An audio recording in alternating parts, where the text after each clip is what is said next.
তো যাই হোক আলোচনাটায় এসে নিজেকে গর্বিত মনে করছি।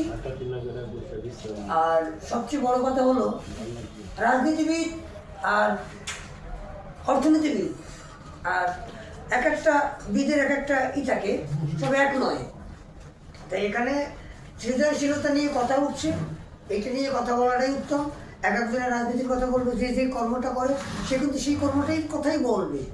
তার এই কর্মটা বলার পরে আর একজনে বলবে যে আপনি এটা বললেন না, এটা বলেন, এটা বললেন না, এটা বলেন। এটা না, এখানে বাক স্বাধীনতা আছে, যে যার মতো করে কথা বলবে। উনি ওনার লাইবিলিটি নিয়েই তো কথাটা বলছেন, তাই না? উনি যেমন খোকনাথেন চান, উনি জয় বাংলা জয় বঙ্গবন্ধু বলে দিয়েছে। ওনার মৃত্যুর ভয় আছে কি না এটা আমাদের চেয়ে উনি ভালো বুঝছে, তাই বলেই কিন্তু উনি কথাটা বলছে। এখন এটা নিয়ে আরেকদিন ভাই আপনি কথাটা বললেন কেন?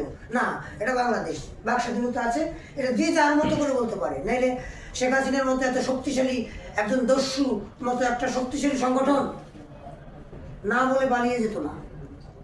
এটা বাংলার ইতিহাস, এটা বিরল ইতিহাস, এটা আমাদের মনে রাখতে হবে।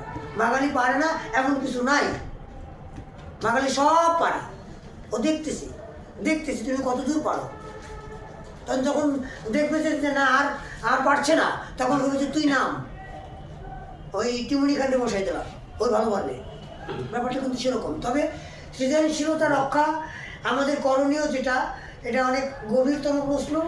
এখানে আমার চেয়ে অনেক গুণী মানুষ রয়েছেন, অনেক বিখ্যাত মানুষজন রয়েছেন। আমি ছোটো মানুষ কী বলবো? আমি একটা যাত্রা সংগঠনের প্রেসিডেন্ট, আমি কী বলবো? আমি যাত্রার লোক, যাত্রার কথাই বলবো, তাই না?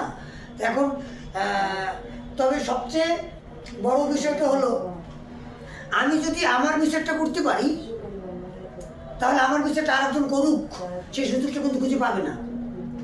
ঠিক আছে? এই জায়গাটা যদি আমরা মাথায় রাখি, তাহলে বোধহয় সবচেয়ে সুন্দর হবে। যাই হোক, আমার কথায় ভুল ত্রুটি হলে ক্ষমা দৃষ্টিতে দেখবেন। সবাই ভালো থাকবেন। আসসালামু আলাইকুম। ধন্যবাদ। এনে পলাশ, জাতীয় অপরাধ, আপনাকে অভিনন্দন।